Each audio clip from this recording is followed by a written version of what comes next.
조조와 여포의 싸움은 생각처럼 쉽게 끝나지 않았다. 그 덕에 서주는 큰 위기 없이 힘을 기를 수 있었다. 그러던 중에 도겸이 병으로 죽고 유비가 서주의 주인이 된다. 도겸이 죽고 유비가 뒤를 이어 서주목이 되었다는 소식은 견성에 있는 조조의 귀에도 들어갔다. 조조는 그 소식을 듣고 서주로 군사를 몰고 가고 싶었으나 그럴 만한 여건이 되지 않았다. 식량 문제와 여포와의 싸움 때문에 발목이 잡힌 것이었다. 그러나 그런 평화도 오래가지 않았다.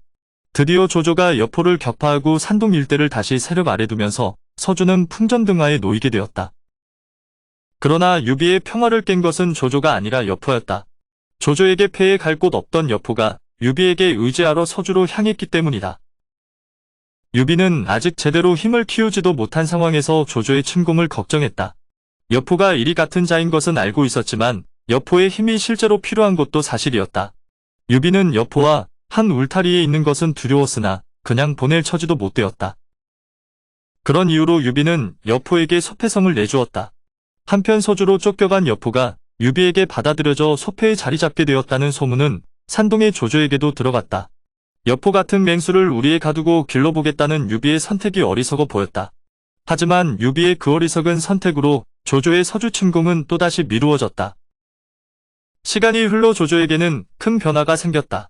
그것은 조조가 황제의 부름을 받아 이각과 곽사를 물리치고 수도를 허도로 옮긴 것이었다. 조정을 조조의 사람들로 가득 채우니 드디어 조조가 대권을 손에 쥐었다. 조조가 조정의 큰일을 대강 정리한 뒤에 다시 서주의 일을 꺼내 들었다. 또다시 조용하던 풍운이 서주를 향하기 시작한 것이었다.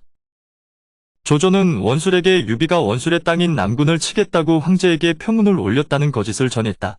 그리고 유비에게는 원술을 치라는 황제의 조서를 보냈다. 유비는 말없이 황제의 뜻을 받들기로 하고 사신을 허도로 돌려보냈다. 조조의 계책인 것은 알고 있었지만 황제의 명을 어길 수가 없다는 이유였다. 유비에게는 원수를 치러 가는 것보다 서주성을 맡기고 갈 사람이 문제였다. 유비는 생각 끝에 장비에게 서주성을 지키게 하고 출전했다. 출전하기 전에 장비에게 절대 술을 마시지 말라고 몇 번이나 당부했다. 그 무렵 원술은 유비가 자신을 치르고 조정에 표문을 올렸다는 말을 듣고 앞뒤 헤아려 볼 생각도 하지 않고 화부터 냈다. 원술은 조조가 거짓 소문을 낸 것이라는 생각은 해보지도 않았다. 원술은 자신의 상장 기령에게 군사 10만을 주어 서주를 치게 했다. 원술의 군사와 유비의 군사는 우위에서 부딪혔다. 막상 붙어보니 기령이 생각하는 것보다 유비의 군사가 강했다. 그러다 보니 기령이 소극적으로 싸우는 바람에 군사가 적은 유비로서는 무리하게 공격할 수 없어 자연히 싸움이 길어졌다. 서주성을 지키고 있던 장비는 한동안 괜찮았으나 차츰 술 생각이 났다. 장비는 생각 끝에 금주의식을 한다며 모든 관원을 불러 모아 술자리를 만들었다. 오늘만 마시고 내일부터 술을 마시지 말자는 것이었다. 장비는 모든 관원이 취하도록 마시라고 말했다. 그런데 관원 중에 조표라는 사람이 술을 마시지 못한다고 했다. 그러자 술에 취한 장비가 자신의 명을 듣지 않는다며 채찍을 때리겠다고 했다. 그런데 조표는 여포의 장인 되는 사람이었다. 조표가 다급한 나머지 여포의 이름을 거론한 것이 오히려 장비를 더욱 자극하여 결국 사정없이 50번이나 채찍질을 당했다.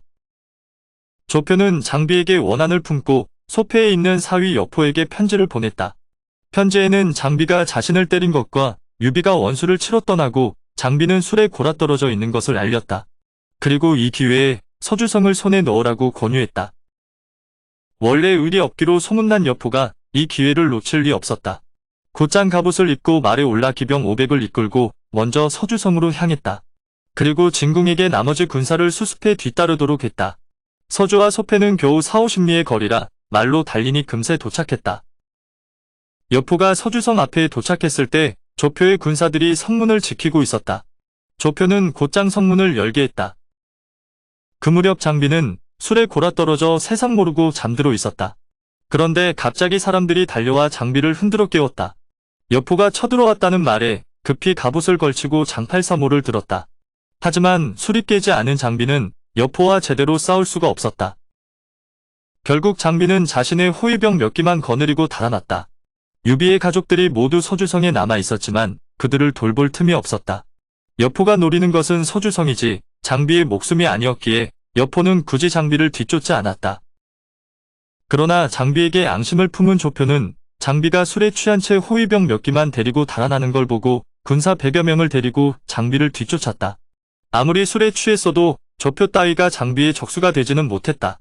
결국 장비가 내지른 창에 등 한가운데가 뚫려 조표는 죽고 말았다. 한편 힘들이지 않고 서주성을 얻은 여포는 먼저 백성들을 안심시키고 군사를 풀어 유비의 집을 지키게 하고 아무도 함부로 들어가지 못하게 했다. 그래도 한 가닥 양심은 있어 지난날 유비가 그에게 베풀었던 은혜에 보답한다고 한 일이었다. 장비는 밤새 달려 우위에 있는 유비의 진영에 이르렀다. 장비로부터 서주성을 잃게 된 경위를 듣고 있던 유비는 탄식했다. 여포는 갈 곳 없는 유비를 사람을 보내 불렀다. 그리고 유비의 일가를 보내주고 소패성을 내주었다. 유비는 서주의 주인에서 한순간에 객이 되어 다시 소패성으로 가는 신세가 되고 말았다. 오늘의 영상은 여기까지입니다.